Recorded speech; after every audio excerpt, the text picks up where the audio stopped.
YTN 뉴스라이더 날씨부터 알아보겠습니다.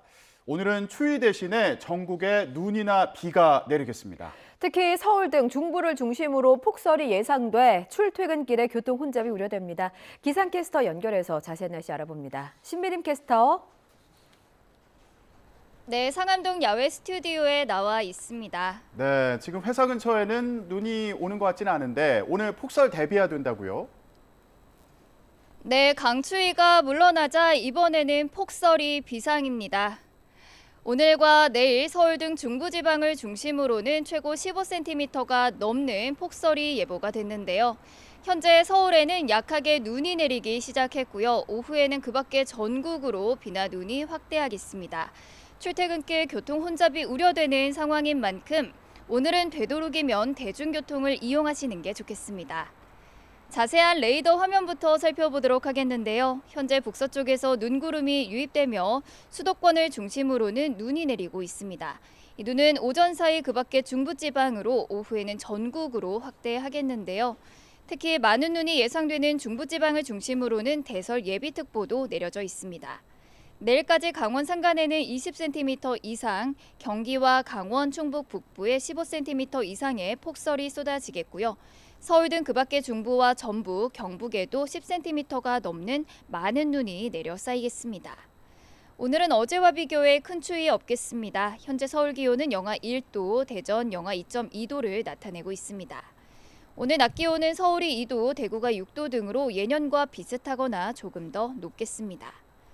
눈비는 서울 등 수도권 지방은 오늘 밤 늦게, 그 밖의 지역은 내일 오전부터 차츰 그치겠고요. 남은 한 주간 한파 수준의 심한 추위는 없겠습니다. 내일까지 전국에 폭설이 예보되면서 도로가 많이 미끄러울 것으로 보이는데요. 운전자는 차간 거리를 넉넉하게 두고 서행 운전하시는 게 좋겠고요.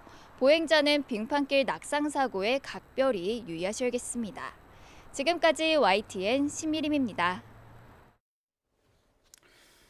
네, 이렇게 오늘과 모레 서울을 포함한 중부 지역을 중심으로 3에서 8cm 정도의 많은 눈이 내릴 것으로 예상되면서 서울시가 제설 비상대응 체계를 가동했습니다. 서울시는 어젯밤 11시부터 제설 비상근무 1단계를 발령했고요. 본격 강설이 예상되는 오늘 아침 8시부터는 제설 비상근무 2단계로 상향했습니다. 또 서울 지하철 1에서 8호선과 신림선, 서울 시내버스 전 노선의 출퇴근 시간대 집중 배차 시간은 30분 연장합니다. 출근 집중 배차 시간은 오전 7시부터 9시 30분으로, 퇴근 집중 배차 시간은 오후 6시부터 8시 30분으로 늘어납니다.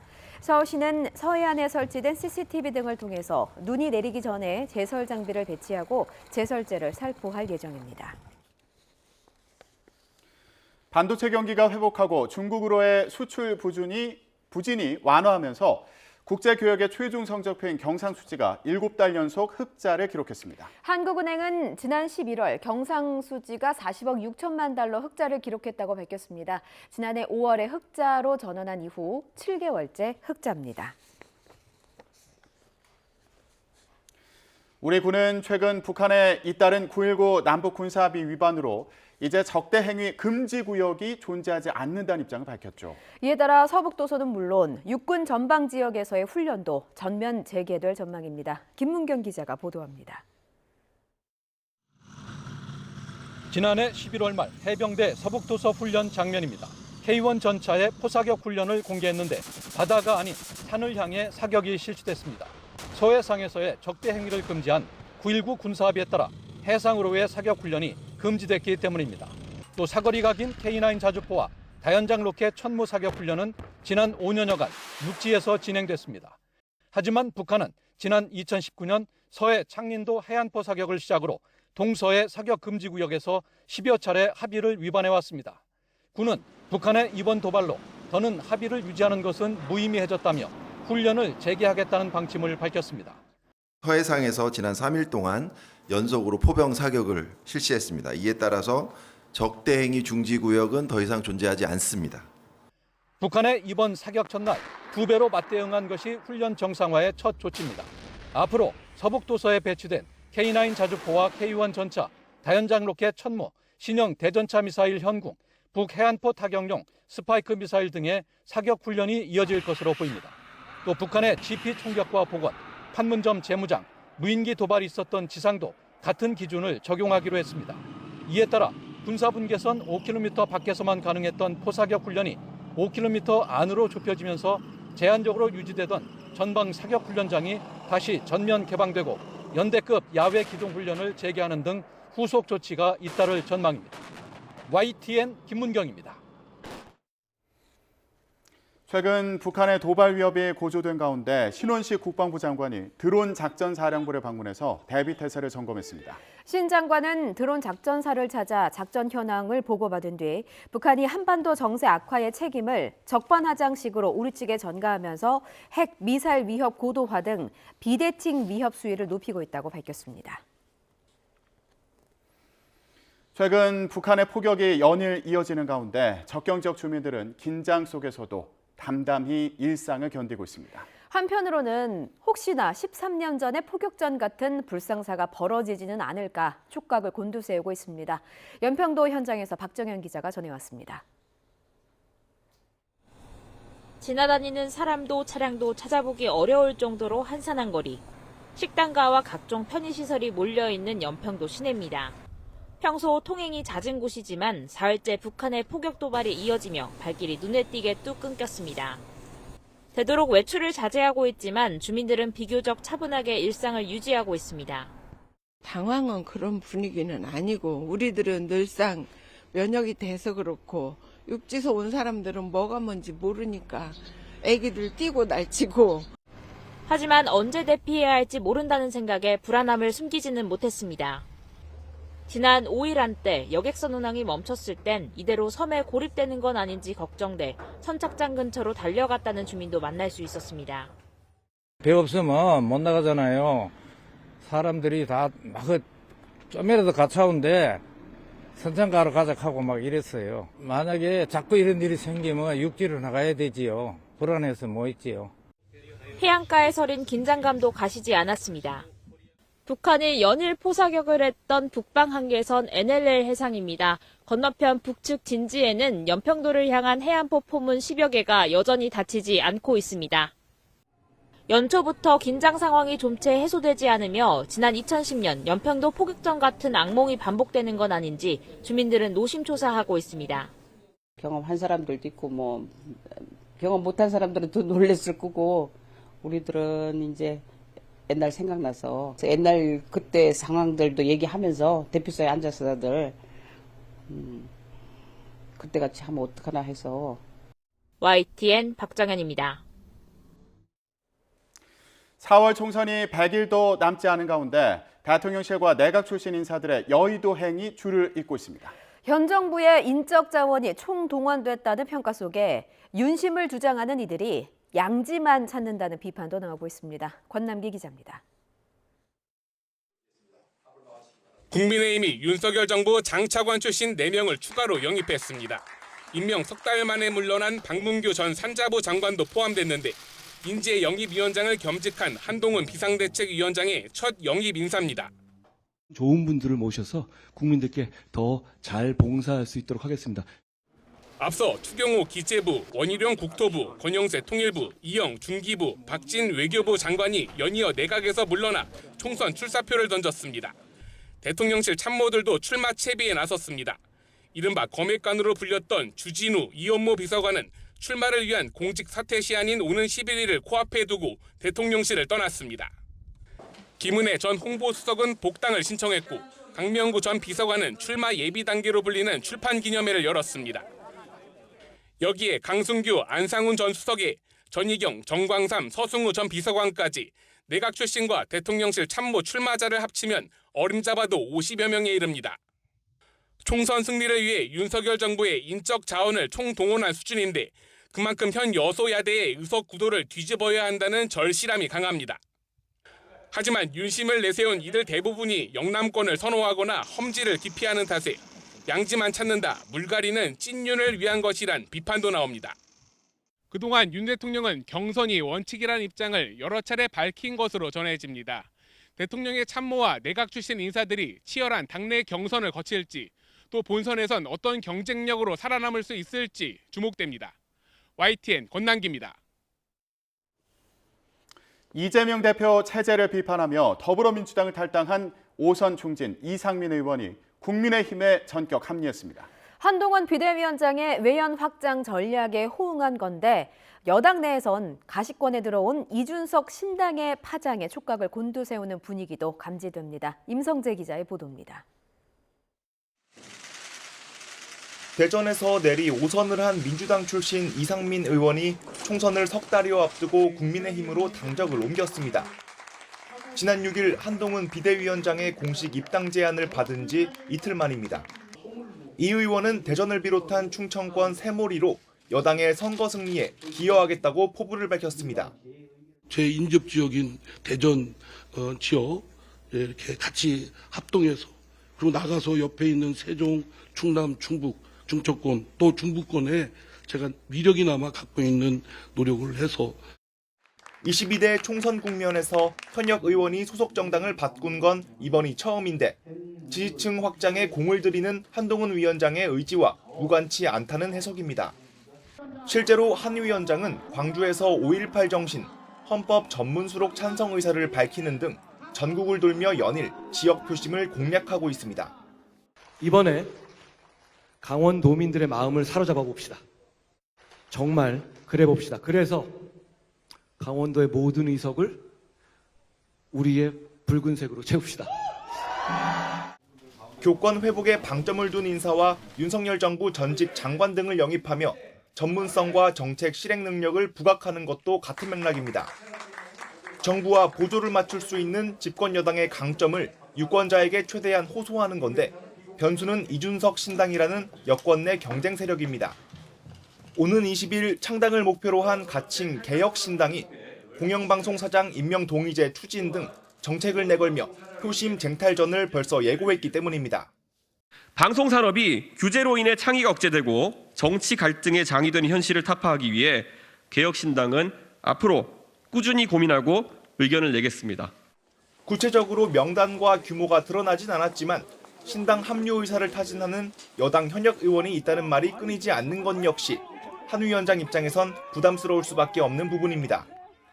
전통적 지지층의 표심을 확고히 다지고 외연을 넓히려는 여당과 빈틈을 파고들어 영향력을 키우려는 여권 내 신당의 기싸움이 이번 총선의 관전 포인트 가운데 하나로 떠올랐습니다.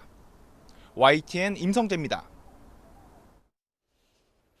네, 가칭 개혁신당 창당을 선언한 이준석 전 국민의힘 대표와 또 다른 신당을 준비하고 있는 이낙연 전 더불어민주당 대표 등 제3지대 인사들이 한자리에 모입니다. 한국의 희망 양양자 의원 측의 관계자는 오늘 열리는 양 의원 출판 기념회에 두 사람을 포함해 새로운 선택 금태섭 전 의원까지 참석하겠다는 의사를 전달해왔다고 밝혔습니다. 신당 창당을 준비하고 있거나 이미 창당을 마친 네 사람이 만나는 자리인 만큼 이른바 제3지대 빅텐트 구상을 놓고 어떤 교감이 오갈지 주목됩니다. 이런 가운데 이낙연 전 더불어민주당 대표는 모레 11일 탈당을 공식 선언합니다. 비주류 의원 모임의 결단도 임박한 것으로 보이는데요. 사실상 당대표 일시 부재 상태인 제1야당의 분열이 가속화되는 모습입니다. 박기반 기자의 보도입니다. 정치적 고향인 광주를 방문한 자리에서 이번 주 후반 거취 결단을 시사했던 이낙연 전 대표의 탈당 시점이 확정됐습니다. 당 대표까지 역임했던 민주당과의 결별을 오는 11일 선언하기로 했습니다. 이렇게 함께 했는데 결과적으로는 갈라지게 됐잖아요. 네. 그래서 민주당이 지금 저렇게 잘못된 데는 내 책임은 왜 없겠냐. 거기에 대한 자성도 좀 하고 싶다. 이재명 대표 피습 사건으로 잠시 숨 고르기를 했지만 각자의 길을 가겠다는 방향을 바꾸진 않았습니다. 대표직 사퇴와 통합비대위 구성이란 조건을 놓고 이 대표와의 간극을 좁히지 못했기 때문입니다. 그동안 물밑에서 실무 차원의 준비를 꾸준히 했던 만큼 앞으로 창당 작업은 더 속도를 낼 것으로 보입니다. 이 전 대표와 같은 내용을 요구했던 비주류 의원 모임 역시 움직임이 빨라지고 있습니다. 당 잔류, 불출마, 탈당 등 여러 경우의 수를 놓고 의견을 모으고 있는데 이낙연 전 대표와 같은 배를 탈 가능성도 열어뒀습니다. 만약 탈당한다면은 이준석 전 대표를 포함한 이낙연 대표를 포함한 많은 신당 창당 추진 세력들을 묶어 세우는데 역할을 해보고 싶다. 이런 것들도. 총선 시계가 계속 돌아가고 있는 만큼 이번 주 안에 결론을 낼 가능성이 큰데 친명주류는 거듭 단합을 호소했습니다. 민주당에 대한 걱정들을 당내에서 치열한 토론과 논쟁을 통해서 저는 해소하는 길이 아직 1%라도 남아 있다면 이렇게 돌아오셨으면 하는 그런 간절한 마음을. 지도부는 인재 영입 등을 예정대로 진행하며 당무 차질을 최소화하겠다는 방침이지만 이 대표가 병상에 있는 상황에서 속도를 내는 분열 기류를 우려하는 분위기입니다. 당분간 치료에 전념할 것으로 알려진 이재명 대표 앞에 현실화된 내부 이탈의 파장을 최소화하고 단일 대우를 유지해야 한다는 당 차원의 숙제가 쌓이고 있습니다. YTN 박견입니다. 더불어민주당 이재명 대표를 습격한 피의자의 신상 공개 여부가 오늘 결정됩니다. 부산경찰청은 60대 피의자 김모 씨에 대한 신상공개위원회를 오후에 개최합니다. 범죄의 잔인성과 중대한 피해, 충분한 증거와 공공의 이익 등 법에서 정한 요건을 충족하면 신상공개위는 김 씨의 얼굴과 이름 등을 공개할 예정입니다.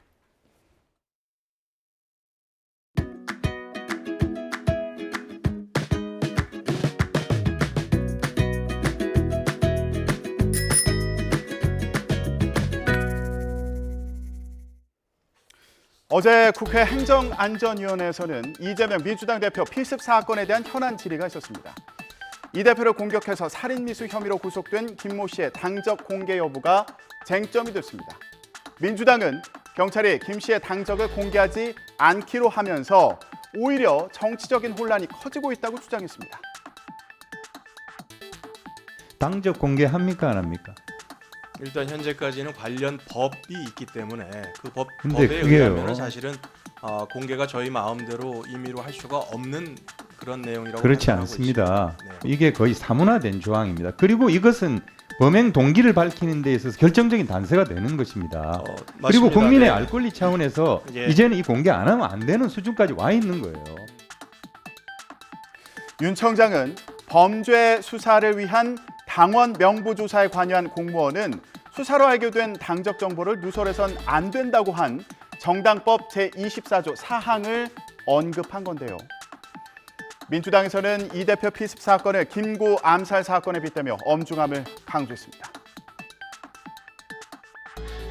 해방공간의 김구 선생이나 여운형 선생에 대한 암살 이후로 사실 야당 지도자 그리고 제1당의 대표의 목숨을 노리고 이렇게 범행을 저지르는 것은 그야말로 초유의 일이다 이렇게 생각이 됩니다. 너무나도 엄중한 사건이다. 이 사건의 무게에 대해서 경찰은 정말 엄중하게 인식해야 된다. 민주당은 경찰청장에게 피의자가 쓴 이른바 변명문을 공개하라고 촉구하기도 했습니다. 범인이 이렇게 경찰에 끌려가면서 8쪽짜리 변명문이 있다 이렇게 이야기를 하고 있는데 이 부분에 대해서는 왜 공개를 안 하는 거죠? 만약 네. 이런 부분들이 공개가 되면 이게 어떻게 보면 명백한 정치 테러인지 아니면 그냥 단순한 범죄인지 이렇게 알 수 있는 거 아니겠어요? 네, 그거는 전체적인 수사 또는 이후의 재판 과정 진행 상태를 보면서 어느 단계에 오픈하는 것이 맞는지를 아마 종합적으로 판단할 겁니다. 민주당의 당적 공개 요구에 대해 국민의힘은 법 규정에 따라야 한다면서 반대 입장을 나타냈습니다. 저는 정당법 문제에도 많은 의원님들이 제기하지만 실제 법 집행 기관에서는 결정적일 때는 그 법의 규정을 따라야 됩니다. 이것도 정당법 24조에 보게 되면은 이걸 사실을 공표했을 경우에 처벌 규정이 있잖아요. 네. 실형적인 처벌을 받고 있기 때문에 이런 문제를 관행이라는 그런 의미로 관행이 얼마나 있는지 모르지만 쉽게 발표할 수 있는 문제는 아니다. 국민의힘은 동시에 주요 인사에 대한 경호 매뉴얼이 없다며 지적했는데요. 그러면서도 이재명 대표의 서울대병원 전원 논란을 겨냥했습니다. 우리 2006년도 우리 박근혜 대표님 시절에 우리 한 17년이 지금 지났습니다. 아마 이후에 주요 인사에 대해서 명확한 이 경호 업무 매뉴얼이 없는 걸로 알고 있는데 맞습니까? 예, 아시는 바와 같이 정당 대표에 대해서는 사실 선거운동 기간을 제외하고는 별도로 어떻게 경호를 한다든지 하는 이런 지침은 없습니다. 그런 부분에 있어서는 뭐 지금 장관님도 계시고 청장님도 계시니까 이런 실질적으로 사전에 어떻게 해야 될지, 또 예를 들어서 사고가 발생한 이후에 어떻게 대응해야 될지에 대한 매뉴얼이 좀 만들어져야 된다고 보는데, 지방이 소발되어 가고 있고 우리 지역 의료 체제도 잘 구축이 되어 있는데 실질적으로 이것이 어떠한 정확한 매뉴얼에 따라서 그렇게 됐다라고 하면은 이것도 정치적으로 이용이 되지 않을 건데, 저도 솔직히 그런 부분들이 있어서 저도 굉장히 유감스럽게 생각을 하고. 이재명 대표를 헬기를 이용해서 서울대병원으로 이송한 것을 둘러싼 논란은 국회 밖에서도 이어졌는데요. 대한소아청소년과 의사회는 이 대표를 서울중앙지검에 고발했습니다. 응급 상황이 아닌데도 헬기 이송을 요청해서 부산대병원과 서울대병원의 업무를 방해했고, 이는 특권 의식에 따른 수술 세칙이라는 겁니다. 진료에 있어서의 패스트트랙, 그리고 수술에 있어서의 일반 국민들 순서를 띄워서 세치기를 한 것입니다. 이런 일들은 일상적으로 일어나는 일들입니다. 국회의원 보좌관들의 가장 큰 업무 중에 하나가 국회의원 본인, 가족, 그리고 지인들이 아플 때 서울의 빅5 병원에 진료받을 수 있게, 수술받을 수 있게, 세치기 할 수 있게 알아봐달라. 이게 오늘 이 시간에도 대한민국에서 일어나는 일입니다. 전국 곳곳 의사회 비판 성명도 잇따랐습니다. 서울과 부산, 대전, 광주와 또 대구, 경북 등의 의사회는 이재명 대표의 서울행을 특혜라면서 비판했는데요.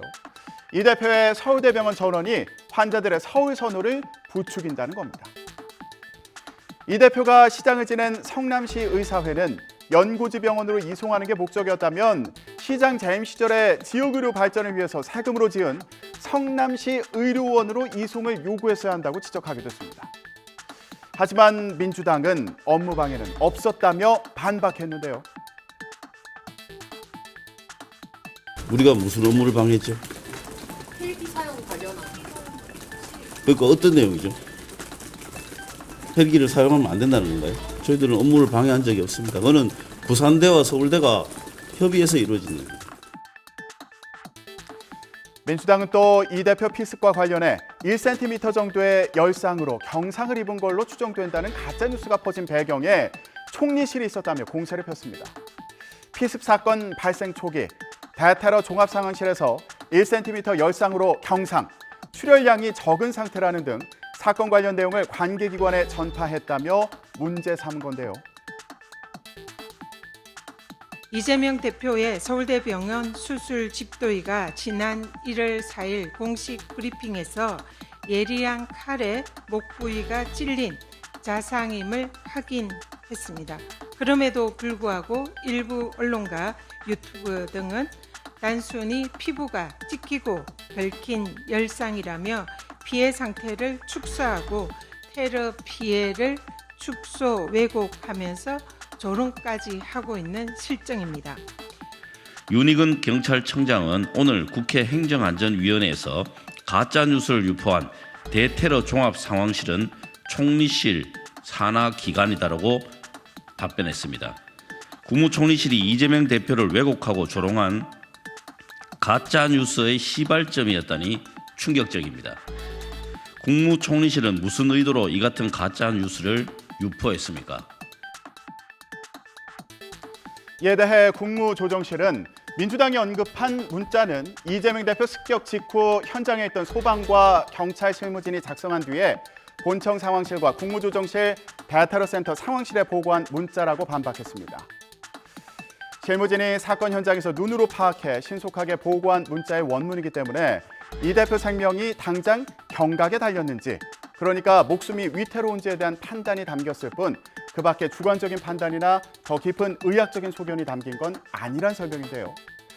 이재명 대표 피습 사건이 정치권의 쟁점으로까지 확대되는 모습이네요. 지금까지 전국 브리핑이었습니다.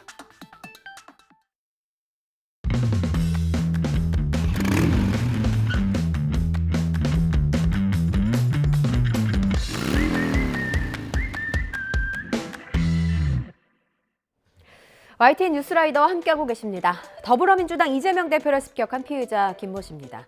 구속 전 피의자 신문에 출석하면서 취재진에 이런 말을 던졌었죠. 변명문 8쪽짜리를 참고해달라. 혼자만의 범행인 줄 알았더니 이 범행을 사전에 알고 있던 사람이 있었습니다. 바로 70대 남성입니다. 피해자 김 씨가 쓴 변명문과 똑같은 문서를 갖고 있었다는 건데 이걸 어디론가 보내주기로 약속했었다고 합니다. 어디로? 무엇을 주장하기 위해서? 이게 앞으로 경찰이 밝혀야 할 부분입니다. 경찰은 70대 남성에 대해서 살인미수 방조 혐의가 있다고 판단하고 김 씨와 무슨 관계인지 추궁하고 있습니다. 차상은 기자의 보도입니다. 경찰에다가 내 변명문을 8쪽짜리 제출을 했어요. 그걸 설명해 주시면 되겠습니다. 사건을 수사 중인 부산경찰청은 해당 문서를 어디론가 보내주기로 김 씨와 약속한 70대 A씨를 충남에서 긴급 체포했습니다. 혐의는 살인미수 방조로 이 대표 살해 계획을 미리 알고 있었던 거로 경찰이 판단한 겁니다. 피의자 김 씨는 범행 전날 이 대표가 봉하마을을 방문했을 때도 흉기를 가지고 현장에 있었던 거로 드러났습니다. 충남 아산 자택에서부터 흉기를 지닌 채 이동했고 날도 갈아둔 상태였다고 경찰은 설명했습니다. 경찰은 또 언론사 독자 게시판에 김 씨와 같은 이름으로 작성한 게시물들이 있어서 김 씨와 작성자가 같은 사람인지 확인하고 있습니다. 해당 글에는 지난 정부와 이재명 대표를 비난하고 현 정부를 지지하는 내용이 담긴 거로 파악됐습니다. 김 씨의 신상 공개 여부는 곧 결정될 예정인 가운데 당적은 경찰이 정당법에 따라 공개하지 않기로 했습니다. 이번 수능이 아니라 재작년 11월 2023학년도 수능 영어 영역에서 나온 지문입니다. 이거 제가 문제 풀어보시라고 보여드리는 거 아니니까 긴장하지 마시고요. 정확히 이 지문 처음에서부터 끝 단어까지 토시 하나 빼놓지 않고 일타 강사의 모의고사에서 똑같은 지문이 출제됐었다는 걸 알려드리려고 제가 이렇게 뽑아봤습니다. 어디에 작은 바늘 하나 세우고 하늘에서 작은 밀씨를 하나 뿌렸을 때 그게 이 바늘에 꽂힐 확률, 영화 번지점프를 하다에 나오는 대사인데 수능 지문과 한 학원 강사의 모의고사 지문이 같은 게 이 정도의 인연 혹은 우연일 수는 있습니다. 그런데요. 수상한 자금 거래까지 우연일 수는 없는 겁니다. 이 일타 강사가 수차례 현직 교사들에게 돈을 주고 문제를 거래한 정황이 포착됐습니다. 교육부는 뒤늦게 수사를 의뢰했습니다. 신지원 기자입니다. 지난 2023학년도 영어 영역 23번 문항입니다. 미국 하버드대 로스쿨 교수가 정보의 효율적 이용에 대해 쓴 저서 투머치 인포메이션의 한 단락이 지문으로 출제됐습니다. 같은 교수가 쓴 베스트셀러 넛지와 달리 이 책은 국내 번역되거나 출간된 적이 없습니다. 그런데 앞서 유명 학원 강사의 모의고사에서 똑같은 지문이 출제된 사실이 드러나 유출 논란이 불거졌습니다. 학원 강사 A씨의 모의고사 문제는 어휘의 뜻을, 수능에서는 지문의 주제를 물어 문제는 달랐지만 외국 서적의 지문이 똑같이 출제됐다는 점에서 이의 신청이 빗발쳤습니다. 교육당국은 당시 문제가 없다는 입장이었지만 지난해 강사 A씨에 대해 뒤늦게 수사를 의뢰한 사실이 확인됐습니다. A씨가 현직 교사들에게 돈을 주고 수차례 문항을 거래한 정황이 발견된 겁니다. 교육부가 A씨의 문항 거래 의혹과 관련해 청탁금지법 위반으로 수사를 의뢰하면서 2023학년도 수능 유출 논란을 언급했고 수사당국이 이 문제를 다시 들여다보게 됐습니다. 사교육 업체에 문항 판매를 하고 대금 수수하고 이제 이런 현직 교원들이 문제가 돼서 수사 의뢰를 하는 과정에서 이제 그 해당 강사가 이제 수능 관련된 그 의혹도 있기 때문에 이제 그 부분까지 저희가 보충적으로 수사 의뢰를 한 거고요. 감사원은 경찰 수사와 별도로 평가원이 문항 유출 의혹에 대해 뒤늦게 조처한 부분에 대한 감사를 진행하고 있습니다. 홀인 홀인원, 골프 즐기는 분들이라면 누구나 꿈꾸는 목표입니다. 골프 인구가 늘면서 관련 상품도 덩달아 늘었는데요. 특히나 홀인원에 성공하면 보상을 해준다는 보험 상품도 인기가 많았습니다. 이게 막연한 꿈은 아닌 게 실제로 하는 분들이 꽤 있습니다. 기분 좋아서 여기 한 통 내고 저기 두 통 내다 보면 그냥 주머니가 텅텅 비잖아요. 이 돈 준다는데 얼마나 솔깃합니까? 연예인까지 나와서 광고하니까 의심의 여지 없이 믿을만한가 보다 하는 겁니다. 그런데 반년째 감감무소식이래요. 이게 실제로 보험도 아니어서 돈을 주지 않아도 과태료나 과징금 처분을 받게 할 수도 없습니다. 실제로 보험이 아니라니 이건 또 무슨 말인가요? 김태원 기자가 취재했습니다. 샷 한 번에 공을 홀컵에 집어넣는 홀인원을 하면 최대 200만 원을 준다는 상품에 가입한 김모 씨. 다달이 몇천 원만 내면 돼 부담도 적고 유명 코미디언과 골프 선수들이 광고에 나와 별 의심 없이 돈을 냈습니다. 3개월을 기다렸는데도 답변이 없어서 그 뒤부터는 지금 3개월 동안은 완전 답이 하나도 없고 완전히 농락당하는 느낌? 다른 업체에서 운영하는 비슷한 상품에 가입해 지난해 6월 상금을 신청한 A씨도 사정은 마찬가지. 몇 푼 되지도 않은 거 알고 민사소송을 한다? 이건 몇천 명이 모여서 같이 하지 않는 이상은 해봐야 무의미하다는 생각이 들고. 이에 대해 업체 관계자는 애초 예상보다 홀인원 신청이 많아 상금 지급이 밀리고 있는 건 사실이라고 인정하면서도 지금까지 접수된 건은 내년 상반기까지 모두 지급할 방침이라고 해명했습니다. 문제는 이런 상품들이 겉보기와 다르게 실제로는 보험이 아니라는 점입니다. 보험사로 등록되지 않은 일반 업체들인데다 일반 보험업체에서 출시한 상품들과도 운영 방식의 차이가 있습니다. 금감원이나 금융위원회 이런 데 소관 사항은 아니고 행정 처분을 하기는 좀 힘들어 보입니다. 계약을 할 때 약관의 내용을 좀 꼼꼼하게 좀 읽어볼 필요가 있다. 홀인원 상품 판매업체 대표가 잠적해 약속한 4억 원을 받지 못했다며 50여 명이 고소하는 등 관련 피해가 이어지고 있습니다. 현재 서울 지하철 일반 요금은 카드 기준으로 1,400원입니다. 여기에서 150원을 더 올릴까 말까 서울시가 인상카드를 만지작거리고 있습니다. 그럼 편도 1,550원, 왕복 출퇴근하면 하루에 3,100원, 주 5일 하면 15,500원, 교통비가 이 정도 됩니다. 하반기 인상은 기정사실이고요. 시기가 문제입니다. 서울시는 말을 아끼고 있지만 인상 시점은 7월이 아니겠냐는 전망이 나옵니다. 그 이유를 김종균 기자가 보도합니다. 금년도 하반기에 인상이 되어야 하는 것은 분명하지만 그 시점들에 대해서는 경기나 인천의 행정 절차와 기술적 협의, 기술적 조치 그리고 협의 진행 사항들에 따라서 달라질 것이다라는. 서울시는 지난해 10월 지하철 요금을 150원 올렸습니다. 이때 올해 하반기 150원을 추가로 더 올린다는 방침을 밝힌 바 있습니다. 당초 시내버스와 마찬가지로 지하철도 300원 인상하는 방안을 추진했다가 서민 부담 등을 이유로 절충안을 낸 것입니다. 이런 가운데 대중교통 무제한 이용권인 기후동행카드 본사업이 시작되는 7월에 맞춰 지하철 요금을 인상하는 방안도 거론되고 있습니다. 기후동행카드는 이달 27일 출시되는데 6월까지 시범사업으로 시행되고 7월부터 본사업에 들어가게 됩니다. 기후동행 카드는 지금 현재 65,000원 또는 62,000원으로 추진이 될 것이고 그에 대해서는 이 지하철 요금 인상과는 별개로 추진될 것이다.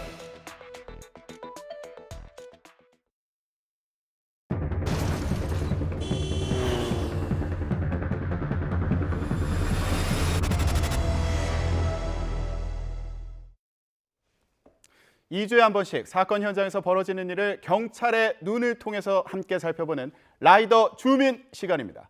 동대문경찰서 홍윤기 경감과 오늘도 함께하겠습니다. 안녕하십니까? 안녕하십니까? 네, 자 오늘 준비해 오신 첫 번째 사건부터 얘기해 보겠습니다. 영상 보여주시죠.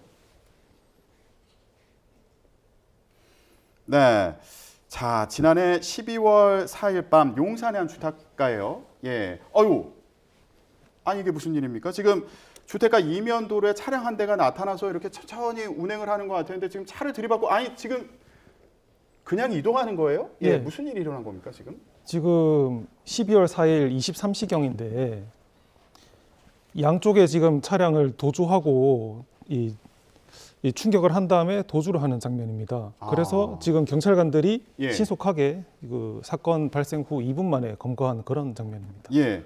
지금 주택가 이면 도로를 가던 차량이 주차되어 있던 차를 잇따라서 지금 부딪히고, 이거 부딪힐 때 좀 이상했어요. 예, 한 차를 이제 옆에서 저렇게 치고 나서 나가려다 또 다른 차를 치고, 저러고서 지금 조치를 하는 게 아니라 바로 이동을 했는데, 아니 근데 신기하게 잠시 후에 경찰이 출동해서 저 운전자를 잡은 거잖아요. 예. 아니 이게 어떻게 가능한 겁니까?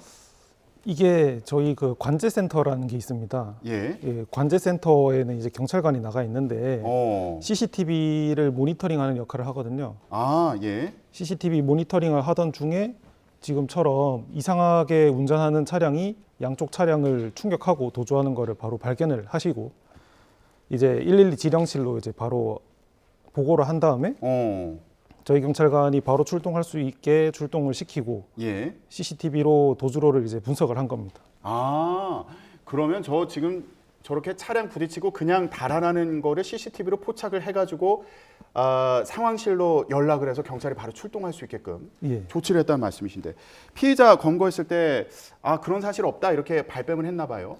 발뺌을 해도 소용이 없는 게 그 CCTV로 모든 것들이 다 촬영이 되고 있고 그리고 뭐니 해도 경찰이 신속하게 출동을 했기 때문에 현장을 거의 바로 검거를 한 수준이라서 뭐 발뺌을 해도 의미가 없다 그렇게 볼 수 있겠습니다. 지금 범행 장소에서 한 400m 떨어진 곳에서 지금 저렇게 음주운전을 하셨다고 들었거든요. 예, 그 운전자를 지금 잡았는데 이게 말씀을 들어보니까 CCTV를 24시간 동안 모니터링하는 곳이 있다는 거잖아요. 그 관제센터가 어디 있는 거예요? 시군구청에 관제센터가 따로 있고요. 뭐 저희 경찰관 같은 경우에는 4조 2교대로 해서 4명 정도 나가 있는 걸로 알고 있습니다. 아, 그러면 그 뭐 시군 구청의 관제센터에 경찰분들이 나가 계시면 그 지역에 있는 CCTV를 24시간 모니터링하는 거예요? 그렇습니다. 이제 저희 경찰관 아닌 모니터링 요원분들도 따로 계시거든요. 그런 분들과 함께 뭐 다른 구는 어떤지 모르겠지만 동대문구 같은 경우에는 1,800대 이상 CCTV가 있기 때문에 그 CCTV 실시간으로 모니터링하면서 특이한 상황들 관리하고 있습니다. 그렇군요. 그러면은 1,800대 동대문구 같은 경우 1,800대 굉장히 많은 CCTV가 있는데 그거를 이제 관찰을 한다는 거죠. 그렇습니다. 그럼 만약에 거기서 지금과 같은 그런 뭐 사건이 보인다. 그러면은 바로 112 상황실로 연락을 하는 겁니까? 그렇습니다. 무전기도 바로 연결이 돼 있어서 관제센터에서 즉시 이제 보고할 수 있는 그런 시스템이 구축되어 있습니다. 예. 자, 그 관제센터에서 관찰할 때 주로 어떤 뭐 사건 사고가 좀 많이 눈에 띈다고 합니까? 제가 실제로 봤던 거는 이제 취객분이 술에 취해서 CCTV 앞에서 마침 이제 자고 있는데 누가 이제 소매치기를 하는 그런 장면이 CCTV로 바로 포착이 돼서 그거를 검거했던 그런 적이 있었습니다. 아, 팀장님이 직접 그거를 보셨어요? 예, 저희 지구대에서 신고를 나갔었어가지고 그러셨구나. 그게 참 기억이 남네요. 아, 그렇군요. 그러니까 현장에서 그런 범행이 벌어질 때도 CCTV로 모니터링을 다 하고 있다 이런 말씀이시네요. 아, 그렇군요. 자, 이런 상황에서 지금 음주운전에 뺑소니까지 저지른 경우가 적발이 된 거예요. 저런 경우에 처벌은 어떻게 됩니까? 사실 이거를 뺑소니라고 하는데 뺑소니는 엄밀하게는 아니고 물피 도주라고 합니다. 물피 도주. 예, 사람이 타 있지 않는 차를 충격하고 도주한 거기 때문에 물피 도주라고 하고 이런 경우에는 이제 20만 원 이하 벌금인데 음주운전 혐의도 지금 인정이 되어 있기 때문에 그 음주운전에 있어서 가중처벌되는 요소로 작용할 것 같습니다. 아, 그렇군요. 만약에 저런 사고를 했다면 저럴 때 어떻게 조치를 해야 되는 거예요? 저럴 때 아무래도 자수해야죠.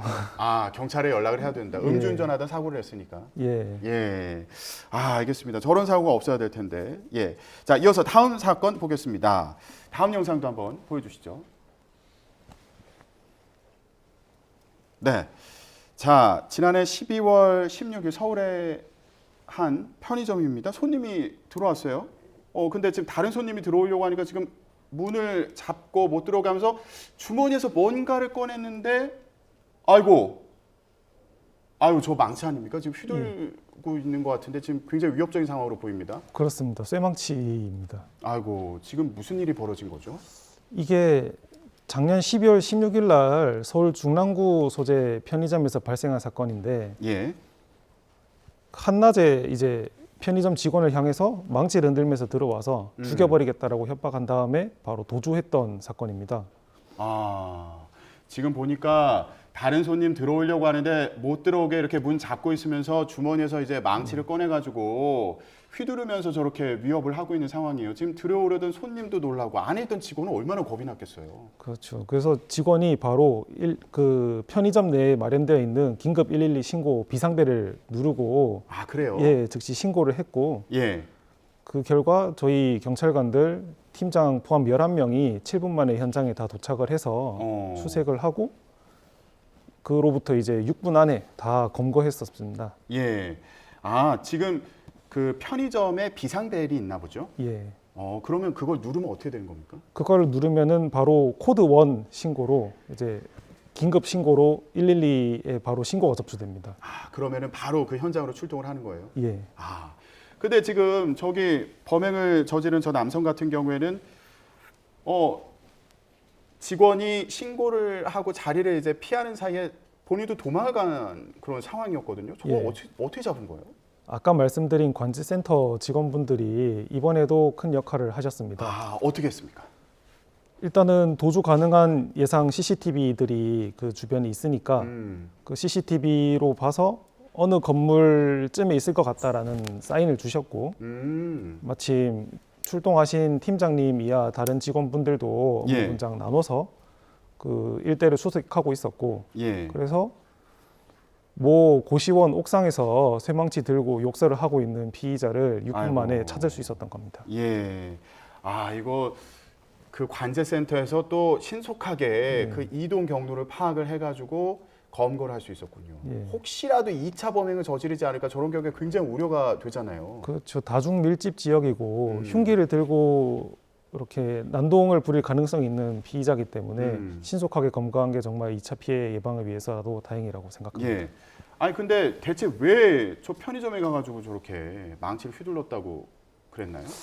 말씀드리기 참 저도 이해가 안 되는데 그냥 편의점이 마음에 안 들었다고 합니다. 아니 편의점이 그냥 마음에 안 들었다고? 예. 편의점이 그냥 마음에 안 들어서 지금 저 둔기를 가지고 편의점에 가가지고 저렇게 사람을 위협했다? 그렇습니다. 아이고. 아니 저런 경우에 지금 처벌을 제대로 해야 될 것 같은데 어떤 조치가 내려집니까? 뭐 일단 공포심 상관없이 흉기를 들고 죽여버리겠다라고 했기 때문에 이런 경우에는 특수협박죄가 적용됩니다. 아, 흉기를 들었으니까 특수협박죄가 된다? 예. 뭐 보복운전 같은 경우에도 이런 특수협박으로 처벌이 되고 특수협박이 되면은 7년 이하 징역에 처해질 수 있습니다. 아, 그렇군요. 이거는 상대방이 뭐 내가 위협을 받았다고 느끼는지 여부와는 상관없이 흉기를 들고 협박을 하면 그게 이제 특수협박이 되는 그런 상황입니까? 그렇습니다. 아, 그렇군요. 아니 편의점 같은 경우에 이거 참 밤에도 많은 분들이 이용하고 직원분들 같은 경우에 거의 24시간 대부분 편의점에 있잖아요. 그런 경우에 저런 범죄에 노출될까 봐 우려되는 분들이 참 많을 것 같아요. 어떻습니까? 여기 그 편의점 같은 경우에는 이런 그 범죄가 좀 많이 일어나지 않나요? 그런 기사들을 많이 본 것 같아서요.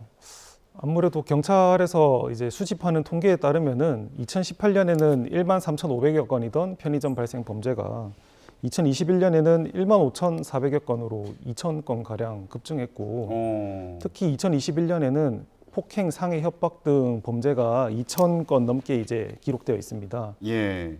그래서 편의점에서는 비상벨 시스템을 112랑 함께 구축을 해서 비상벨이나 또는 수화기 드는 것 자체로 즉시 이제 112 상황실로 신고 접수될 수 있도록 하는 그런 시스템이 구축되어 있고요. 그렇군요. 아, 지금 저 그래프를 보니까 우려되는 게 지금 숫자가 계속 늘고 있어요. 예, 저게 이런 대책은 여러 가지 대책은 있는 거잖아요. 이렇게 뭐 저런 범죄를 저지른다 그럴 때는 지금 말씀하신 것처럼 바로 신고할 수 있는 시스템도 있고 그런데 저런 범죄는 수치는 계속 늘어나니까 아, 이거 일하시는 분들도 그렇고 이용하시는 분들도 좀 불안하지 않을까 이런 우려도 들고요. 예. 그래서 신고 어플 이런 보이는 112 같은 신고 어플들 설치하셔서 제때 신고하시고 그다음에 현장에서 대응하려고 하지 말고 일단은 피해를 먼저 예방할 수 있도록 뭐 숨거나 이제 협조하는 식으로 좀 순응하는 그런 모습을 보여주시는 게 차라리 네, 피해 예방에 도움되지 않을까 그렇게 생각합니다. 아, 지금 야간에 편의점에서 아르바이트하는 학생들도 참 많을 텐데 저런 범죄 제발 다시 일어나지 않기를 바라겠습니다. 예, 계속해서 다음 사건 살펴보겠습니다. 영상 보여주시죠. 네, 이번에는 이거 크리스마스 이브였다고 하더라고요. 예, 크리스마스 이브에 한 남성이 여기도 편의점이었다고 하던데 담배를 사러 가서 지금 담배를 사고 카드로 결제를 하는 그런 장면을 보고 있습니다. 여기까지는 별로 특별할 게 없어 보이는데 아니 근데 잠시 후에 경찰분들이 저렇게 편의점에 찾아왔어요. 예, 무슨 일이 있었던 거죠? 이 카드가 사실은 분실된 카드였습니다. 아이고. 분실된 카드를 크리스마스 이브 날 6시간 동안 총 17회 15곳에서 이제 식비라든가 담배 사는 거, 유흥비 등으로 70만 원 정도 탕진한 사건입니다. 아이고, 누군가 잃어버린 카드로 그렇게 뭐 담배도 사고 뭐 이랬다는 거잖아요. 근데 보니까 편의점에 경찰들이 바로 들어오고 잠시 후에 저렇게 경찰차를 타고 어딘가로 이동해서 그 남성을 결국 붙잡은 것으로 보이거든요. 저건 어떻게 가능했던 거죠? 신고자랑 이제 긴밀하게 어떻게 사용되고 있다라는 점들이 계속 전달되고 있었고 신고자와 긴밀하게 연락을 하고 있었던 점이랑 그리고 카드를 사용하는 곳이 이 사람이 걸어서 움직이니까 한계가 있지 않겠습니까? 그래서 관내 지리가 이제 숙지되어 있으니까 그거 덕분에 어디에서 사용됐다고 하면 도주로를 특정하기 쉬워지는 거죠. 그런 방법으로 검거한 것입니다. 카드가 어디서 이제 사용됐는지 그 내역이 그 피해자분한테 오는 거를 공유하면서 그 지리가 이제 숙달된 경찰분들이 빨리 그 장소를 이동해서 붙잡았다 이런 말씀이신 거죠? 그렇습니다. 자, 카드를 잃어버린 것도 속상한데 누가 이거 주운 사람이 이렇게 쓰고 다닌다 그러면 참 이거 화가 날 것 같아요. 요것도 절도죄입니까? 이거는 엄밀하게 말씀드리면 절도죄는 아니고 점유이탈물 횡령죄에 해당합니다. 점유이탈물 횡령죄? 예, 이제 잃어버린 카드이기 때문에 이 카드를 돌려줘야 될 의무가 있는데 그걸 돌려주지 않을 경우에는 점유이탈물 횡령죄가 성립을 하고 사건처럼 카드를 다른 가게에 가서 업주한테 내 카드인 것처럼 사용하는 경우에는 사기죄. 업주를 속였다 이런 의미인가 보죠? 업주를 속인 거죠. 야, 이거 그냥 카드 주어서 썼다 그러면은 지금 보니까 적용되는 혐의가 여러 가지인 것 같아요. 남의 카드를 사용하는 거에 대한 처벌 규정도 따로 있습니다. 그래요? 여신 전문 금융업법 위반이기 때문에 이런 도난된 카드나 분실된 카드를 사용하는 경우에는 최대 7년 이하 징역까지도 처해질 수 있습니다. 그렇군요. 이거 남의 카드 만약 길에 떨어진 거 보인다 이러면은 이거 함부로 쓰면 안 되는 거잖아요. 한 번에 이제 범죄인 거잖아요. 한 번에 3가지 범죄를 범하게 되는 겁니다. 그렇군요. 그런 경우에는 어떻게 뭐 지구대 갖다 드리면 되나요? 저희 지구대에서 이제 접수를 보통 하기 때문에 지구대 갖다 주시면서 로스트 112라는 포털에 찾아보시면은 신고 접수된 카드를 찾을 수도 있습니다. 그래요? 그러면은 카드를 잃어버린 경우에 이런 경우에도 이제 분실 신고를 빨리 해야 될 텐데 그 만약에 카드 잃어버렸어요. 근데 누가 이 카드를 가지고 사용을 했어요. 그러면 나는 이걸 피해를 본 거잖아요. 이걸 보상받을 수도 있나요? 신용카드 뒤에 서명을 하라는 이유가 거기에서 나온 겁니다. 서명을 하고 즉시 분실을 신고를 하면은 신용카드사에 신고를 하면은 그 다음부터는 신용카드사는 분실된 카드에 대한 보상 의무를 지기 때문에 빠르게 신고하는 것이 무엇보다 중요합니다. 그러니까 잃어버린 카드에 대해서 이제 분실 신고를 하면 분실 신고 이후에 누군가 혹시 그거를 불법적으로 사용을 하게 된다면 그거에 대해서는 이제 보상을 받을 수 있다는 말씀이시군요. 그렇습니다. 그리고 서명을 꼭 해야 된다? 그건 왜 그런 거예요? 뒷면에 서명이 되어 있지 않으면은 신용카드 회사의 책임이 뭐 경감되거나 부정될 수 있기 때문에 서명을 하는 것이 제일 중요합니다. 아, 그렇군요. 알겠습니다. 여러분, 신용카드 혹시 분실하시면 안 되겠지만 분실할 위험에 대비해서 그 서명하시는 거 꼭 잊지 마셔야겠습니다. 알겠습니다. 자, 이런 사건 사고가 줄어드는 그날까지 저희는 계속 2주에 한 번씩 이런 CCTV를 통해서 범죄에 대해서 얘기해 보는 시간 계속 갖도록 하겠습니다. 오늘은 여기까지 듣겠습니다. 동대문경찰서의 홍윤기 경감이었습니다. 고맙습니다. 감사합니다.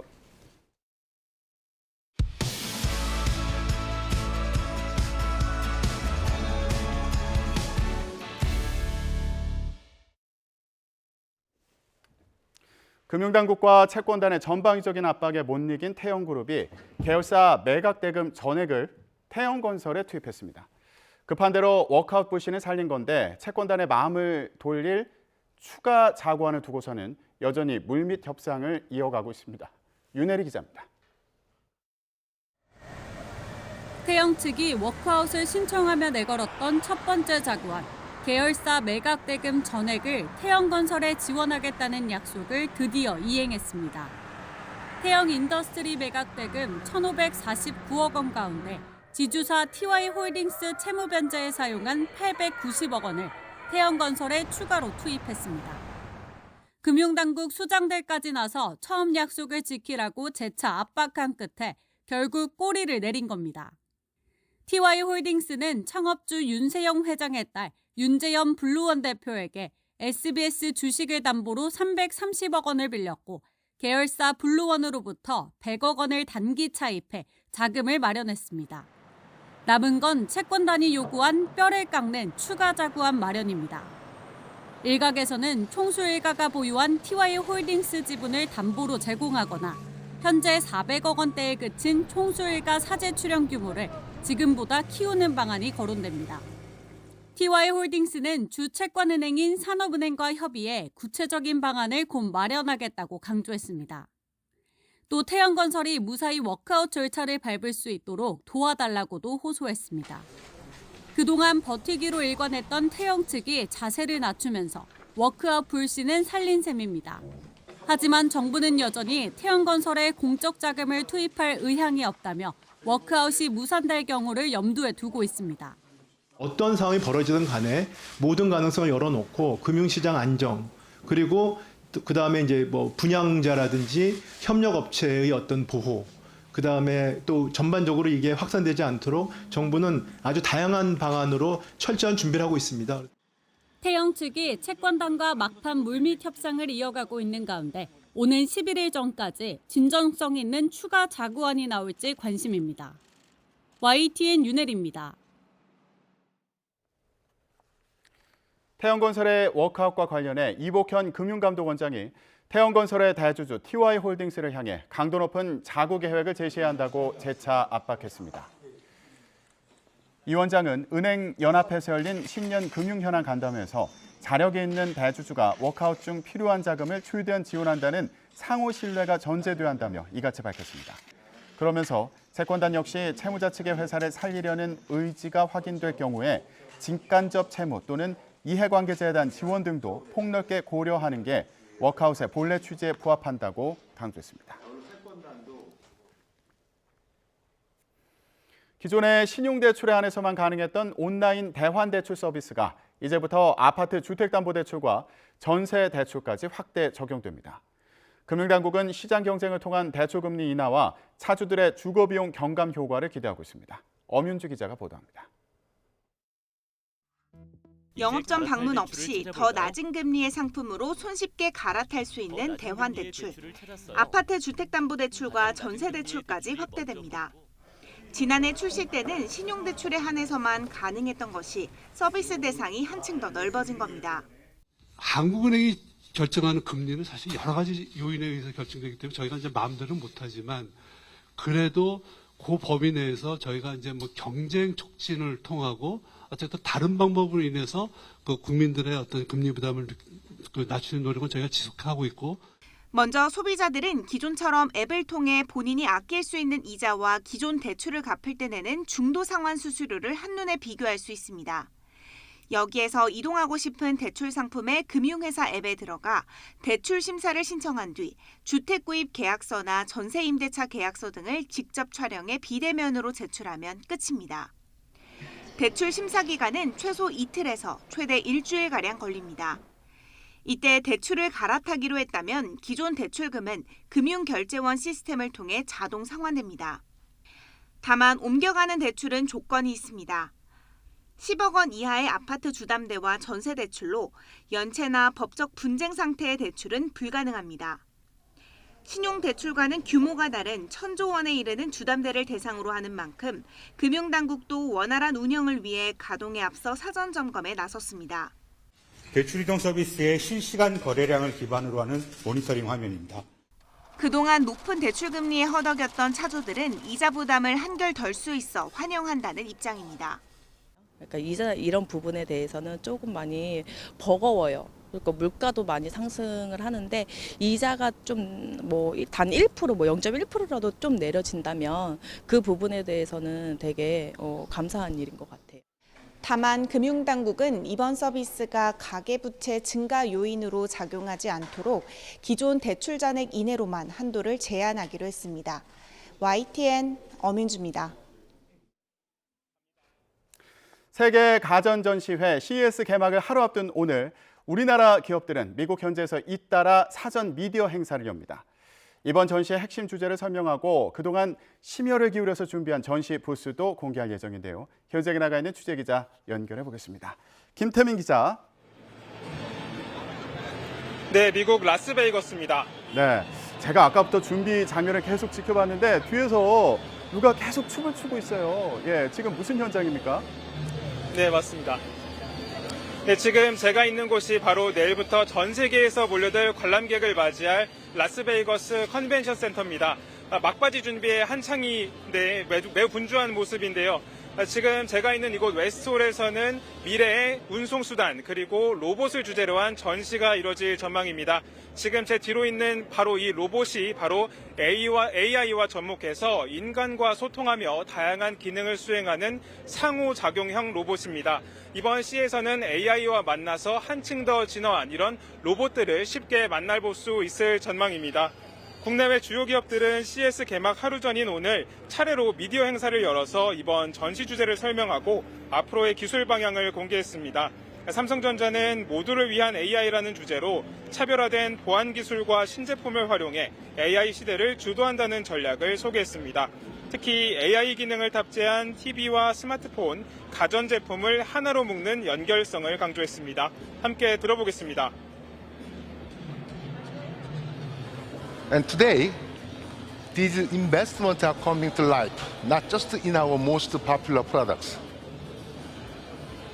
We are integrating AI into our services and operation. 2년 만에 CES에 참가한 현대차 역시 AI 기술을 바탕으로 한 소프트웨어 중심 전략을 소개했습니다.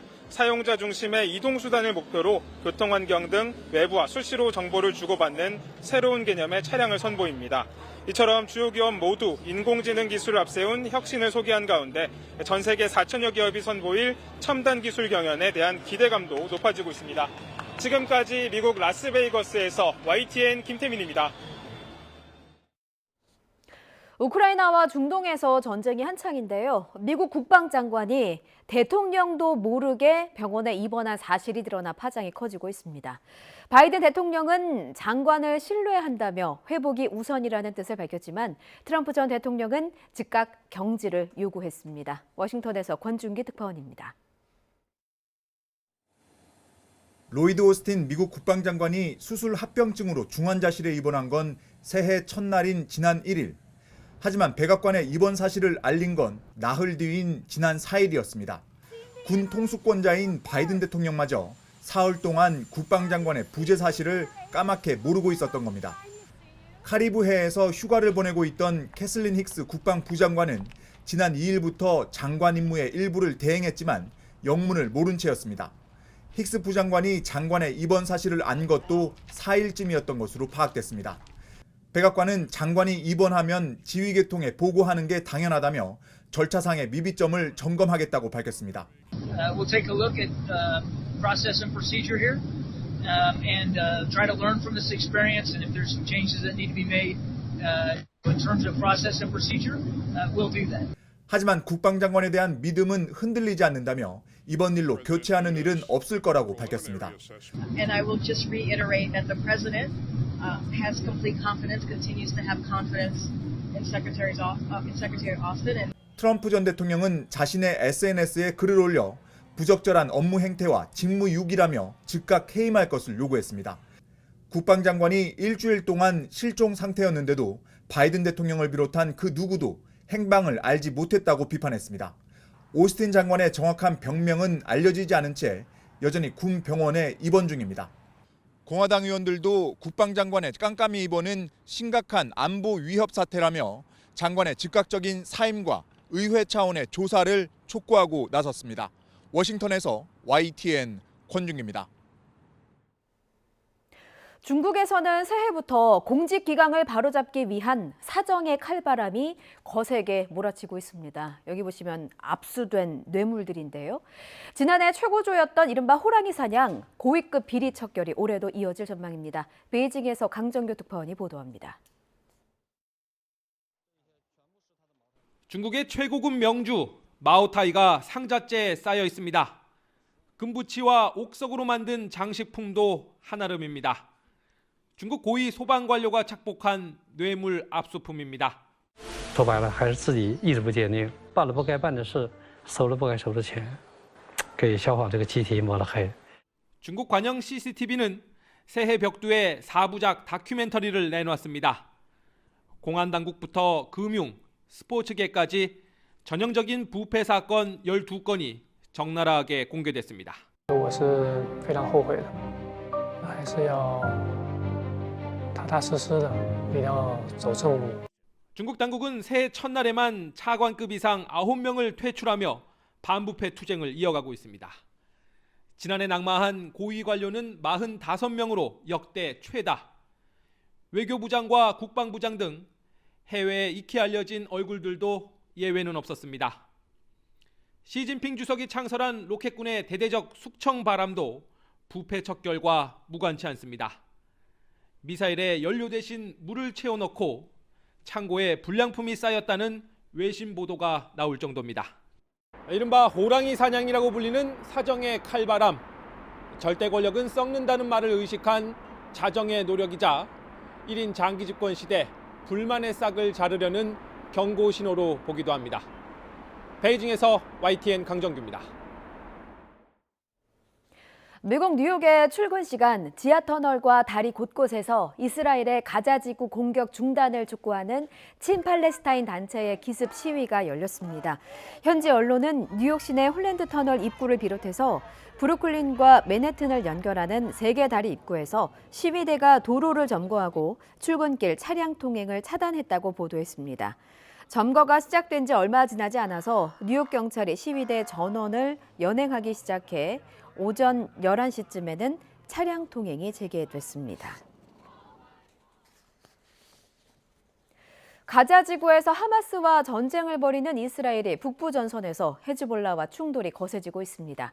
이스라엘이 2개의 전쟁을 감당해야 할 가능성이 커질 수 있다는 분석이 나옵니다. 류재복 기자입니다. 이스라엘군은 북부 지역에서 국경을 맞댄 레바논의 목표물 여러 곳을 타격했다고 밝혔습니다. 이틀 전 헤즈볼라가 북부 메론산에 있는 이스라엘군 기지를 미사일로 공격한 데 대한 반격입니다. 이 과정에서 마즈달 셀룸 지역에 머물던 헤즈볼라 정예 라드완 부대 고위급 지휘관인 위삼 알타윈이 숨졌습니다. 특수작전부대 라드완을 이끄는 위삼 알타윈은 이스라엘과 헤즈볼라 교전에서 사망한 최고위급 인사입니다. אנחנו נחושים להמשיך ולייצר מציאות ביטחונית אחרת בצפון, כזו שתבטיח ביטחון לתושבים. אני רוצה לומר לציבור. 헤즈볼라는 지난 2일 이스라엘 공습으로 하마스 정치국 부국장 알 아루리가 사망한 뒤 방화쇠에 손가락을 얹고 있다며 보복을 다짐했습니다. 여기에 고위급 지휘관마저 희생되면서 이스라엘과 전면전 가능성이 더 커졌습니다. 이스라엘 역시 전쟁이 곧 끝나지 않을 것이라며 물러설 뜻이 없음을 천명했습니다. וגם כדי לשלוח מסר לחיזבאללה. חיזבאללה טעה בנו בגדול ב-2006, והוא טועה בנו בגדול גם עכשיו. 헤즈볼라는 6만 명가량의 병력과 미사일 15만 발을 갖췄다고 추산될 정도로 정규군급 전투력을 보유하고 있습니다. 헤즈볼라와 전면전을 벌이게 되면 이스라엘은 남부와 북부 두 곳에서 동시에 전쟁을 치러야 합니다. 여기에 이란까지 참전하면 모두가 원하지 않는 제5차 중동 전쟁으로 비화할 가능성도 점쳐지고 있습니다. YTN 유재복입니다. 러시아군이 또다시 우크라이나 전역에 미사일과 무인기 공격을 가하면서 다수의 사상자가 발생했습니다. 러시아의 침공으로 시작된 전쟁이 만 2년이 가까워지는데요. 해외에 동결된 러시아 자산을 압류해야 한다는 목소리가 나오고 있습니다. 기정훈 기자입니다. 공습으로 무너진 건물 잔해를 구조대원들이 열심히 파헤칩니다. 숨진 이웃을 보는 주민들 가슴은 미어지지만 다행히 걸어 나오는 사람도 있습니다. Як ти що шутиш? Та які шутюри, я не можу ні повернутися, ні це шифонеру мене. Лучше спасибо шифонеру. Отак би мене завалило тут. 지난 연말 개전 이후 최대 규모의 공습을 퍼붓던 러시아군이 또다시 우크라이나 전역을 공습했습니다. 수도 키이우 남서쪽 흐멜니츠키에는 아파트 건물에 로켓이 날아들었고 중부 드니프로주 크리비리의에선 대규모 미사일 공격으로 쇼핑센터와 고층 건물이 무너졌습니다.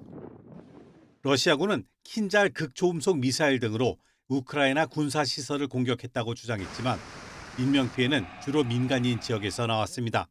63-річна жінка, вона отримала поранення, її задавило, отримала поранення несумісні з життям.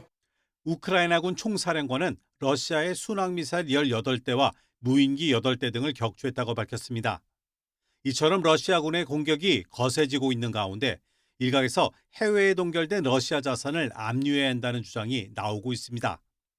2001년 노벨 경제학상 수상자이자 세계은행 부총재를 역임한 조지프 스티글리츠 미 컬럼비아대 교수가 영국 가디언지에 이런 주장을 기고했습니다.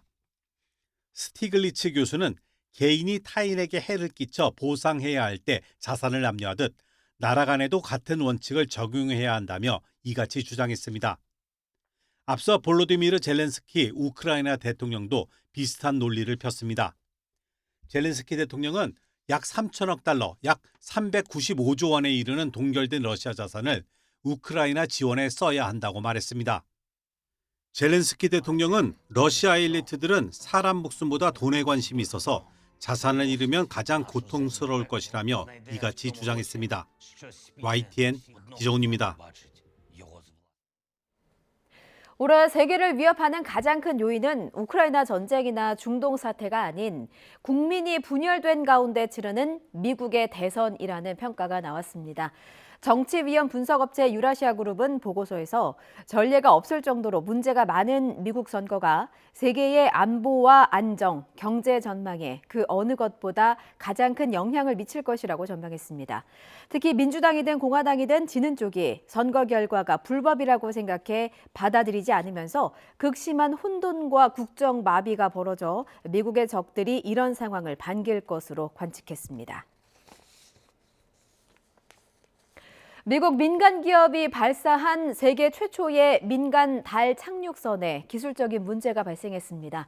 발사 7시간 만에 추진 시스템 이상에 따른 심각한 연료 손실로 달 착륙 계획이 실패 위기를 맞았습니다. 김태현 기자입니다. 미국 플로리다 우주기지에서 발사된 달 무인 탐사선 페레그린. 민간 기업 최초의 달 착륙선은 그러나 발사 7시간 만에 기술적인 문제가 발견됐습니다. 우주기업 에스트로보틱은 추진 시스템의 문제로 심각한 연료 손실이 발생했다며 현 상태에서 가능한 임무가 무엇인지 대안을 검토 중이라고 밝혔습니다. 발사 이후 탐사선의 태양광 패널이 배터리를 충전할 수 있도록 태양을 바라봐야 하는데 제대로 고정되지 않는 문제가 발견됐습니다. 이후 기술팀은 태양광 패널을 제대로 작동시켰지만 연료 손실이라는 또 다른 문제가 확인된 겁니다. 탐사선은 당초 달 표면 구성과 방사능을 조사할 과학 장비와 탐사 로봇을 싣고 다음 달 23일 달 앞면에 있는 용암지대에 착륙할 예정이었습니다.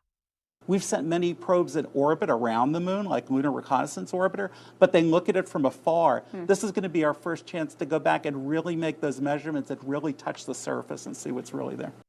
미국의 달 표면 탐사는 1972년 말 유인 달 탐사선 아폴로 17호 이후 51년여 만입니다. 미 항공우주국 나사는 페레그린 탐사선이 달에 장비 등을 내려놓는 대가로 약 1,400억 원을 지불했습니다. 영국 BBC 방송은 탐사선이 원래 임무인 달 착륙 대신 집중적인 자료 수집 등 다른 임무를 수행할 것이라고 보도했습니다. YTN 김태현입니다.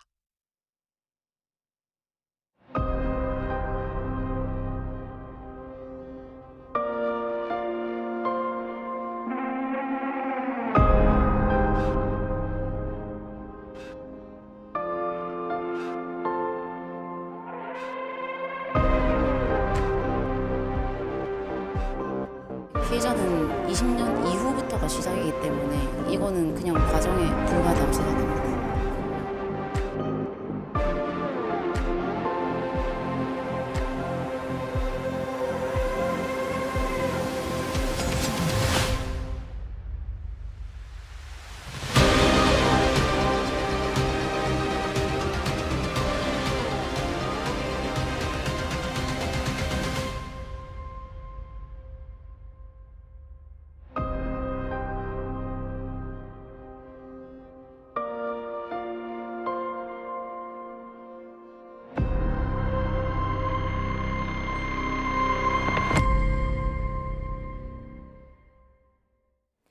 예, 방금 들어온 소식부터 알려드리겠습니다. 오늘 오전 9시를 기해서 서울과 경기도 전 지역에 대설주의보가 내려졌습니다.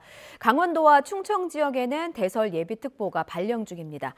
기상청은 대설주의보가 내려진 수도권에는 앞으로 최고 15cm가 넘는 큰 눈이 쏟아지겠다고 밝혔습니다.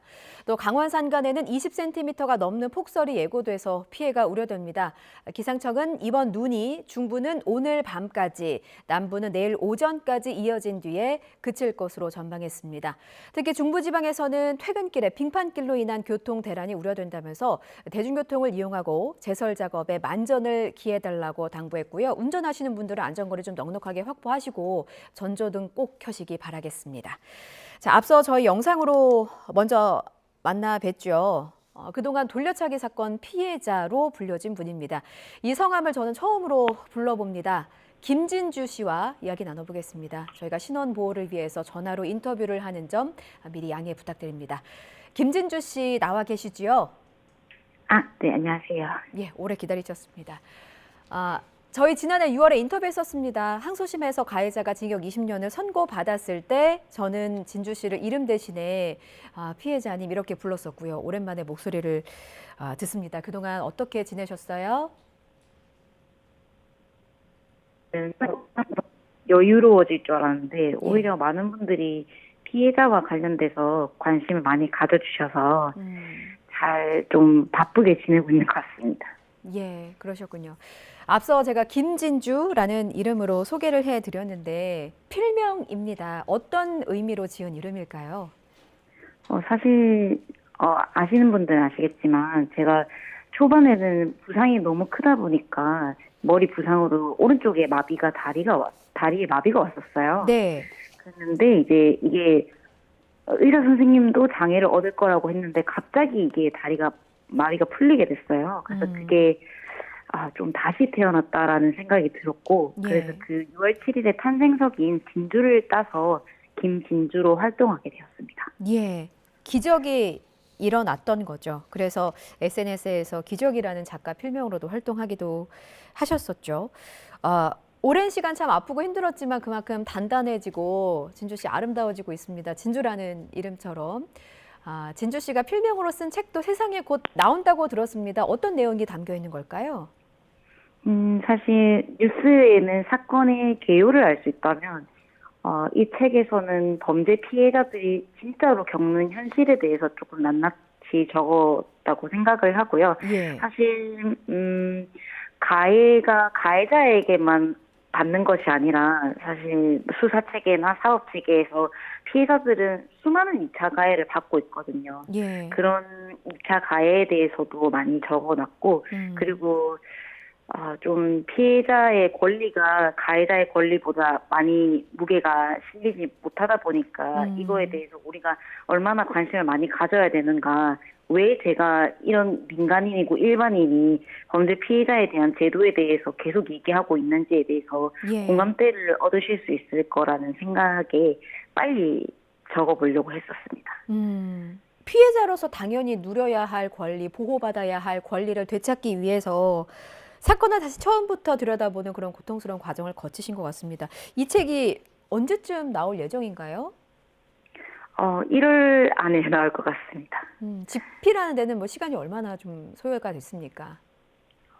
생각보다 많이 걸리지 않았습니다. 굉장히 하고 싶었던 말이 많았기 때문에 빠른 시일 내에 적었던 것 같습니다. 하고 싶으신 말씀 충분히 다 담으셨어요. 저도 출간하면 좀 사보려 합니다. 감사합니다. 예.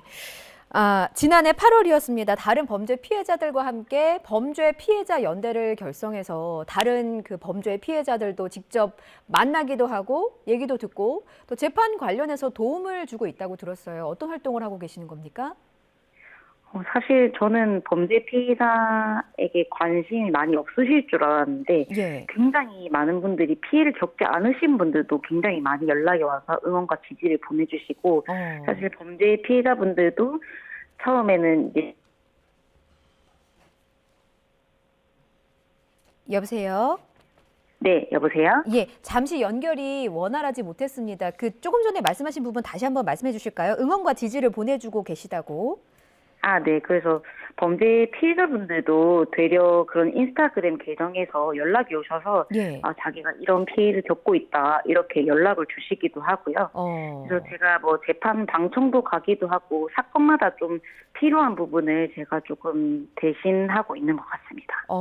저도 진주 씨 SNS 팔로우하고 있습니다. 다른 분들도 좀 관심을 갖고 이 피해자들과 함께 연대해 주시면 좋을 것 같아요. 그래서 진주 씨가 직접 만난 피해자분들이 뭐 몇 분 정도나 됩니까?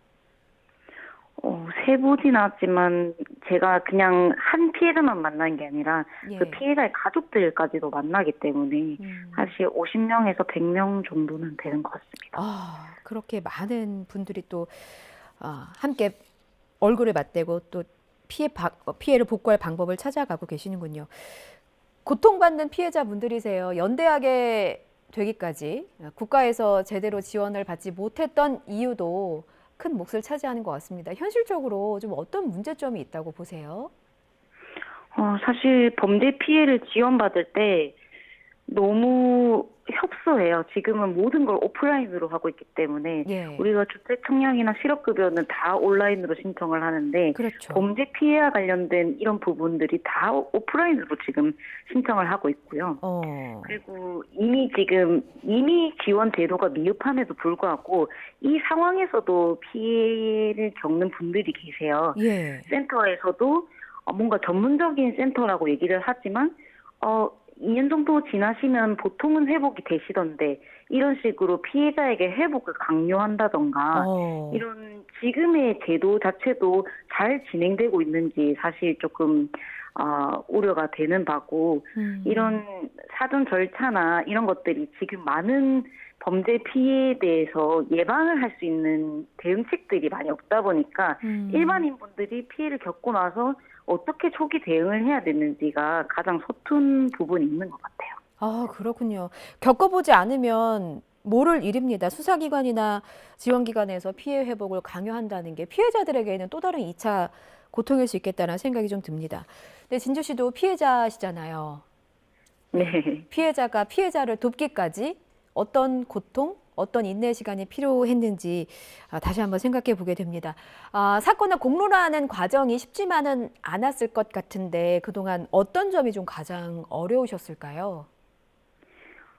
사실 범죄 피해자가 다른 사람에게 자신의 피해 사실을 얘기한다는 건 굉장히 힘든 일이거든요. 네. 근데 그럼에도 사법 체계가 잘 구현되지 않았기 때문에 그걸 어쩔 수 없이 언론에 호소하는 건데 사실 그러면서 많은 분들이 얘기하신 게 집착하지 마라. 이제 네 인생을 살아라.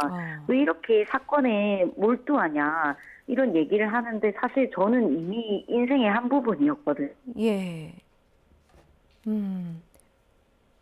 집착하지 마라. 그러다 보니까.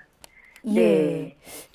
잠시 전화가 끊겼습니다. 그 집착하지 마라, 새 인생을 살아라 라는 말을 들으셨지만 사실은 그 피해를 받은 부분도 진주 씨 인생의 한 부분으로 받아들이고 이겨내려고 노력을 하고 계시는 거예요. 집착하지 말아라 이런 말씀 들으셨을 때 그 말 한마디 한마디가 혹시 칼날이 되지는 않으셨어요? 굉장히 아팠고 사실 많은 분들이 범죄 피해자에 대해서 대응하는 방법을 잘 모르시거든요. 지금조차도 범죄 피해자인 분들이 많지 않다 보니까 그분들도 서툴러서 했다라고 생각은 들어요. 그 서툰 부분을 저희가 이런 아픔을 통해서 하나하나씩 배우고 있다는 게 참 현실이 참 잔인하긴 합니다. 본인이 겪은 피해 이런 경험을 바탕으로 피해자들과 지금 연대하고 계신데 집착하지 말아라, 새삼 살아라 라는 말을 들으면서까지도 활동을 이어갈 수 있는 원동력은 어디서 오는 겁니까?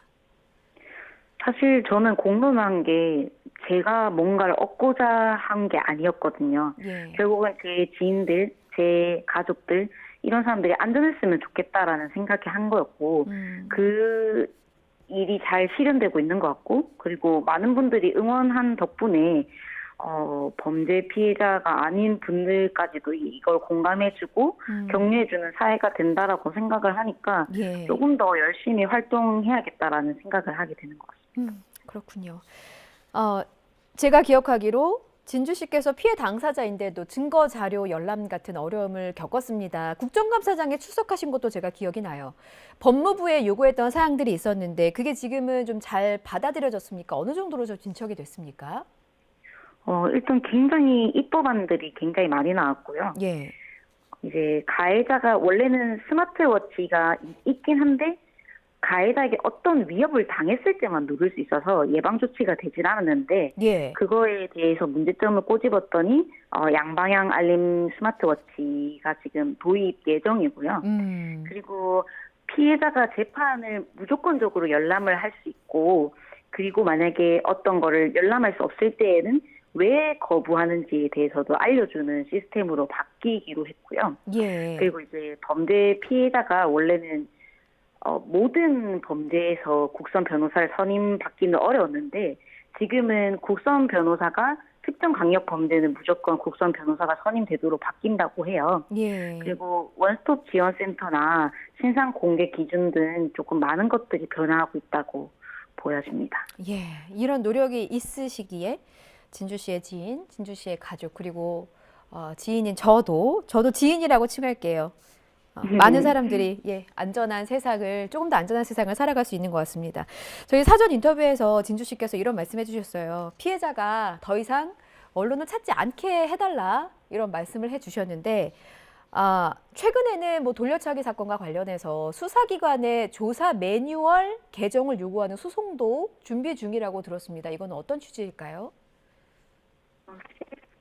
이는 결국 수사체계나 사법체계에서 의문점을 남기지 않았으면 피해자가 직접 이런 의문을 품을 이유가 없었거든요. 예.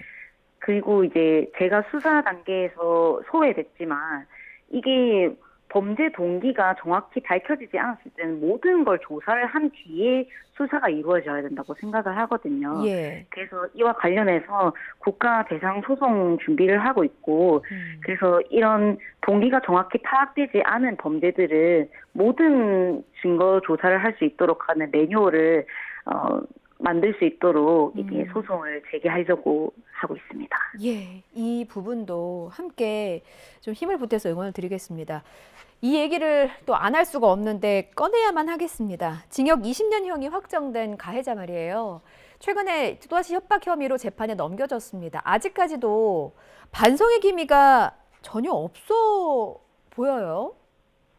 네. 예. 일단 전 여자친구에 대해서 보복 협박을 한 것도 그렇고, 예. 저와 관련해서도 이제 구치소 재소자들이 계속 제보가 오다 보니까, 예. 지금 피해자분의 주소를 알고 있다, 나가서 보복을 하겠다, 이런 말을 서슴없이 한다, 네. 이런 얘기를 계속 들었었고, 예. 그래서 관련된 재판이 또 1월 중순에 있습니다. 관련 재판이라는 게 그 가해자를 상대로 낸 손해배상 민사소송 말씀이신가요? 그것도 있고요. 예. 전 여자친구 협박죄와 제 보복 협박죄, 그리고 강요죄, 모욕죄, 이것들이 모든 게 병합이 돼서 재판이 있을 예정입니다. 예. 손해배상 민사소송도 남아있는 상태인 거죠? 네, 그렇죠. 예. 잘 해결되리라 믿습니다. 인터뷰를 마무리할 시간이 왔는데 책이 나오고 난 뒤 2024년 김진주 씨의 한 해는 어떤 해가 될까요? 계속 큰 목표로는 범죄 피해자가 숨지 않는 사회를 만드는 게 가장 큰데요. 예. 이번 연도는 범죄 피해자가 어떻게 대응하고 어떻게 다시 인생을 설계해 나가야 될지에 대한 교육 플랫폼을 만들고 있어요. 예. 그래서 대한민국이 조금 건강한 사회가 될 수 있도록 하는 교육 플랫폼을 만드는 게 제 단기 목표이고요. 예. 많은 피해자분들이 정말 잘못이 하나도 없고 그리고 정말 숨지 않아도 되고 어떤 선택을 하셔도 된다는 걸 조금 계속 알려드리고 싶습니다. 예. 피해자분들에게는 잘못이 없습니다. 저도 한마디 보태겠습니다. 피해자들이 언론을 찾아서 억울함을 호소하는 일이 없도록 저희 뉴스라이터도 최선을 다해서 돕고 싶고요. 진주 씨 그리고 고통을 이겨내고 있을 수많은 또 다른 진주 씨들도 함께 응원하겠습니다. 지금까지 김진주 씨와 말씀 나눠봤습니다. 진주 씨 오늘 전화 연결 정말 고맙습니다. 감사합니다. 현재 서울에는 보시는 것처럼 눈이 내리고 있습니다. 아직은 눈발이 약한 편이지만 앞으로 눈발이 점차 강해질 것으로 예상되면서 서울 등 수도권 지방에는 조금 전에 대설주의보가 내려졌습니다. 수도권 지방의 눈은 오늘 밤까지, 남부지방은 내일 오전까지 길게 이어질 것으로 보이는데요. 출퇴근길 교통 혼잡이 우려되는 상황입니다. 오늘은 되도록이면 대중교통을 이용하시는 게 좋겠습니다. 자세한 레이더 화면부터 살펴보도록 하겠습니다. 북서쪽에서 계속해서 눈구름이 유입되며 중서부 지방 곳곳에는 눈이 내리고 있습니다. 눈은 오전 사이 그 밖의 중부지방으로 오후에는 차츰 전국으로 확대하겠는데요. 조금 전 서울 등 수도권에는 대설주의보도 내려졌습니다. 내일까지 강원 산간에는 20cm 이상, 경기와 강원, 충북 북부에는 15cm 이상의 폭설이 쏟아지겠고요. 서울 등 그 밖의 중부와 전북, 경북에도 10cm가 넘는 큰 눈이 내려 쌓이겠습니다. 오늘은 어제와 비교해 큰 추위 없겠습니다. 오늘 서울 낮 기온은 2도, 대구는 6도 등으로 예년과 비슷하거나 조금 더 높겠습니다. 눈비는 서울 등 수도권 지방은 오늘 밤 늦게, 그 밖의 지역은 내일 오전부터 차츰 그치겠고요. 당분간 한파 수준의 심한 추위는 없을 전망입니다. 내일까지 전국에 폭설이 예보되면서 도로가 많이 미끄러울 것으로 보이는데요. 운전자는 차간 거리를 넉넉하게 두고 서행 운전하시는 게 좋겠고요. 보행자는 빙판길 미끄럼 사고에 각별히 주의하셔야겠습니다. 지금까지 YTN 신미림입니다. 네, 오늘 눈 조심하셔야겠어요. 네. 예, 저희는 여기서 인사드리겠습니다. 내일 다시 뵙겠습니다. 고맙습니다.